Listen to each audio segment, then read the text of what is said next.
አሳያለሁ እያለችው ነው። ይሄ ደግሞ ምን ማለት ነው? ያው ቅኔው ሲፈታ ትህትናን አሳልፌ እሰጥሃለሁ ማለት መሰለኝ። እንደውም መጨረሻ ላይ ምን እንዳላት አላውቅም፣ ጉዳዩ እንደተፈጸመው ቁጠረው ብላው ነው ስልኩን የዘጋችሁልኝ። እርግጠኛ ነህ? ይኸው እዚህ ከመምጣቴ በፊት ያየሁትን ህልም እውን ያርገው። ያው ኤፍራታን ኢንሳይ ማለት ነው።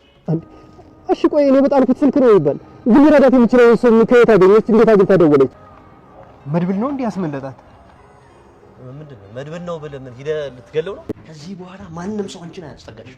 እህትሽን ብትሆን ጎዳና ወጥተሽ እንድትለምኝ ያደርግሻል። ግን እኮ ይሄን ነገር በማድረግ የሚደሰቱ ጠላቶች ናቸው። እነ መድብል ናቸው በዚህ ነገር ደስ የሚሰኙት።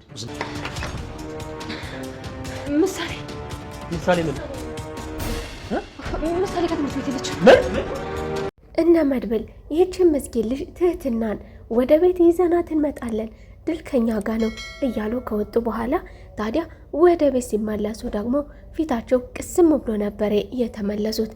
ምክንያቱም ትህትናን ወደ ቤት ይዘው አልመጡም ነበርና ትህትና በማምለጧ ደስተኛ ቢሆንም ነገር ግን አብራቸው ስላልመጣች ምናልባት ቢይዛትስ የሚልም ስጋት ነበራቸው። መድብልም አንድ ነገር ጥያለው ሲል ቅሬታና በዚህ ነገር ምናልባትም መድብል እንዳለበትና ምናልባትም ሰላማቸውን ሊነሳቸውም እንደሚችል አንድ ነገር ጥያለው ሲል ለወንድሙ ለብሩክ አሳውቆታል። ከኋላ ጊዜ ይዤው የነበረው ቦርሳዬ ወድቋል።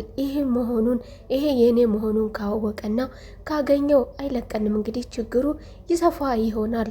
ምናልባትም ጦሱ ደግሞ ወደ ሌላ እንዳይስፋፋ ስለሚፈራ ብሩክም ምናልባትም እሱ ላያገኘው ይችላል። ምናልባትም እኮ ሌላ ሰው ሊያገኘው ይችላል። ተረጋጋ እያለ በዚህ መካከል እየተነጋገሩ እያለ ዝና ይደውላል። ታዲያ የዝና ስልክ አነጋገር ትህትና እንዳመለጠች ነበረ ለመድብል እንዲረዳ ያደረገው።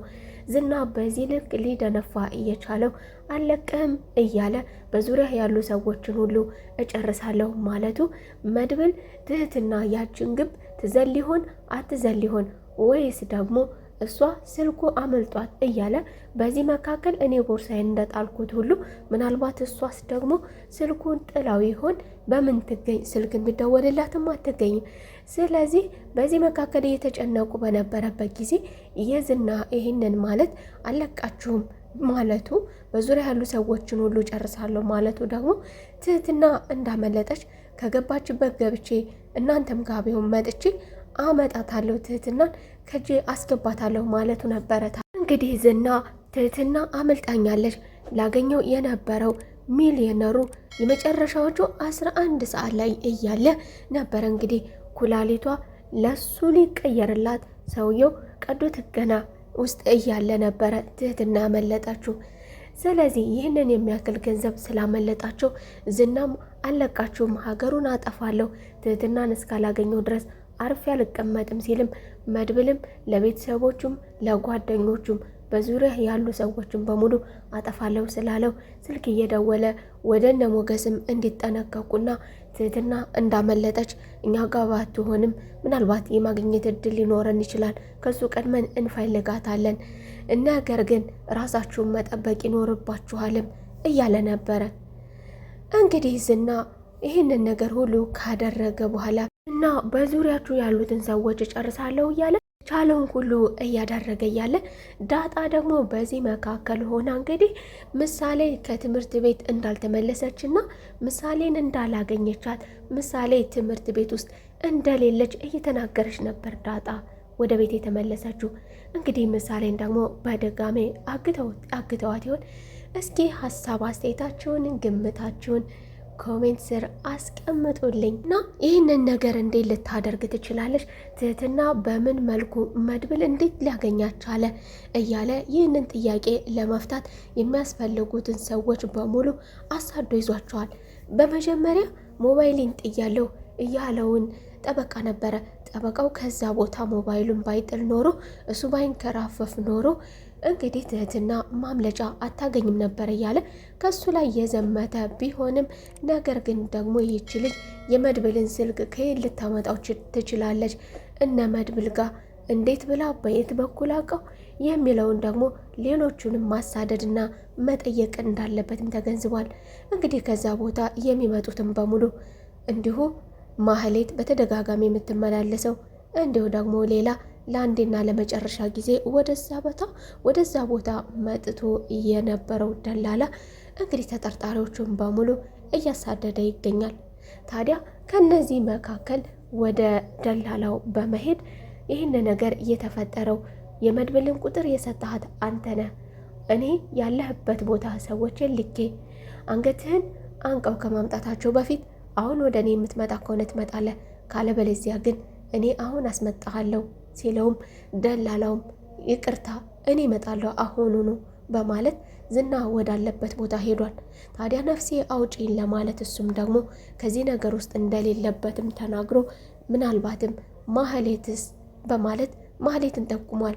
ማህሌት ከመድብል ጋር ስልክ ስታወራ ሰምቻለሁ በማለት እክስሃለሁ እያለች እያናገረች ሰምቻለሁ በማለት ስለ ማህሌት ፍንጭ ሰጥቷል። ዝናም ማህሌትን አሁኑኑ አስራችሁ አምጡልኝ በማለት ዝና የሚያዛቸውን ሰዎች በየቦታው እንዲሰሩ ካዘዛቸው ውስጥ አሁንም ደግሞ ማህሌትንም ይዟታል። ማህሌትን የፍጥኝ አስረው እያስጨነቁ ማህሌት እንግዲህ ለዝና እያገለገለች ለዝና እየተንገረደደች የማይደረጉ ነገሮችን በሙሉ አብራ እያደረገች ዝና ማስረጃም ሆነ ማስተባበያ ልትሰጠው ብትልም ዝና በፍጹም አሻፈረኝ ብሏል። እኔ እንዴት ከነሱ ጋር እሰራለሁ ብትለውም እሱ ግን ከመድብል ጋር ትደዋወያለሽ ወይስ አትደዋወይም የምትለዋን ጥያቄ እሷ ስለ መደዋወሏ ማመኗ እንግዲህ ለእነሱ ፍንጭ የሰጣችው እሷ ብቻ ናት ይላል። ምክንያቱም ደግሞ ማህሌት ብቻ ናት ከዝና ቤት ትህትና እንደምትኖር የተናገረችው። ትህትና ከዛ ቦታ እንደምትኖር ማህሌት ባትናገር ኖሮ ትህትና መድብል ይዟን ሊመጣ ስለማይችል፣ ስለዚህ ማህሌት ከዚህ ውስጥ አለችበት። እንደ ማህሌት ትህትናን የሚያውቃትና ትህትና ያለችበትን ቦታ ስለዝና ብዙ ነገሩን ማንም የሚያውቅ የለም። በድንገት የገባ ቢሆንም ደላላው፣ ነገር ግን ጠበቃውም እንደዚሁ የሚመላለስ ቢሆንም እነዚህ ሰዎች በፍጹም እንደማያደርጉት ያን ያህል ሰፊ እድል ያላት ማህሌት ብቻ እንደሆነች እንዲሁ ደግሞ ከንግግሯም አረጋግጦለታል። ታዲያ ማህሌትም ለማምለጥ ስትል ደግሞ እኔ እንዴት ብዬ አደርጋለሁ ያለች ቢሆንም ከፈለግ እንግዲህ ነፍሴ አውጪን ለማለት ከፈለግ መድብል ጋር መደወል ትችላለህ። መድብል ጋር ደውልለትና የሌለ መስለ እኔ ብቻዬን እንደማናግረው ሆኜ አናግራለሁ። ያኔ ታረጋግጥልኛለህ ከመድብል ጋር ምንም አይነት ግንኙነት እንደሌለኝ እኔ ለነሱ እንደምመሰክርላቸው ሆኜ ምስክር እንደሚያስፈልጋቸው አውቃለሁ። ከዚህ በፊት የካደችውን ነገር እንግዲህ ስለምን ጉዳይ እንደምትመሰክር ስለምን ጉዳይ እያወሩ እንደሆነ ምናልባት ከዚህ ነገር ውስጥ እሷም ያደረገችው ነገር ስላለ ይህንን ነገር ግልጽ አልጋ ያልተናገረችው ነገር ዛሬ ዝናን በዚህ መልኩ እጠቅመሃለሁ፣ እነሱን እረዳችኋለሁ፣ ከምስክርነቱ አንደኛ እሆንላችኋለሁ በሚለው በደካማ ጎናቸው ለመግባት ስፒከሩን ከፍታ እያናገረችው ነበረ። ታዲያ መድብልም ከዚህ ነገር ጀርባ ምናልባትም ዝና ሊኖር ይችላል በማለት ዝና ሊኖር እንደሚችል ያኔ በአካል ከዛ ቤት እያለች በፍጹም አላደርገውም ያለችውን ነገር ታዲያ ዛሬ በልበ ሙሉነት ልታወራ የምትችለው ማህሌት በዚህ ልክ የምታወራው ምን ብታገኝ ነው? ስለዚህ ዝና ይኖራል በማለት እንግዲህ እንደማታስፈልጋቸው እዛም እንዲሁ ደግሞ ለዝና መልእክት አስተላልፍልኝ በማለት ቀልዶቹንም ቀጥሏል። ማህሌት እንግዲህ ከዚህ ጋር ከሰረች ይሳካልኛል ብላ ስፒከር ከፍታ ያናገረችው መድብል ግን ምንም አይነት ግንኙነት እንደሌላቸው አድርጎ ዝና ከዛ ቦታ ከዛ ስልክ ጀርባ ዝና እንዳለበት ስላወቀ እንግዲህ ከምንም ነገር ነፃ ሆኖ አናግሯታል። ማህሌት እንግዲህ ከዛ ቦታ ሆና ትበሰብሻታለሽ እንጂ የሚያድንሽ የለም፣ አሳልፈሽ የሰጠሽኝ ያከሰርሽኝ አንቺ ነሽ እያለ እንግዲህ የፊጥኝ ግጥም አድርጎ አስሯታል። በዚህ መካከል ሆነው ደግሞ ዳጣ ወደ ከትምህርት ቤት ወደ ቤት እንደተመለሰች ምሳሌን ለማምጣት ወደ ትምህርት ቤት ሄዳ ከትምህርት ቤት ስትመለስ ግን ምሳሌ እንደሌለች ትምህርት ቤት እንዳላገኘቻት እየተናገረች ነበረ። እነዚህ ሰዎች እንግዲህ የቻሉትን ነገር በሙሉ አድርገው አሁንም ያገኙትን በዙሪያቸው ያገኙትን ሰው በሙሉ ወደኋላ እንደማይሉና እንደሚያፋፍሱ የተናገሩ ሰዎች ዛሬም እንደተለመደው አቅም የሌላት ሕፃን ልጅ ጋር መጥተዋል ማለት ነው። እንግዲህ እስኪ ሀሳብ አስተያየታችሁን ግምታችሁን ኮሜንት ስር አስቀምጡልኝ። ምሳሌ ታግታለች? ምሳሌን አግተዋት ይሆን ወይስ በምን ምክንያት ዳጣ አላገኘቻትም? ሀሳብ አስተያየታችሁን ግምታችሁን ኮሜንት ላይ አስቀምጡልኝ እያልኩኝ በቀጣይ ቪዲዮ ተመልሰን እስከምንገናኝ መልካም ቆይታ። ቪዲዮ ላይክ ማድረግ አትርሱ። እንዲሁም ለቻናሉ አዲስ ከሆናችሁ የደወል ምልክቷን በመጫን ቤተሰብ ሆኑ እያልኩኝ እወዳችኋለሁ።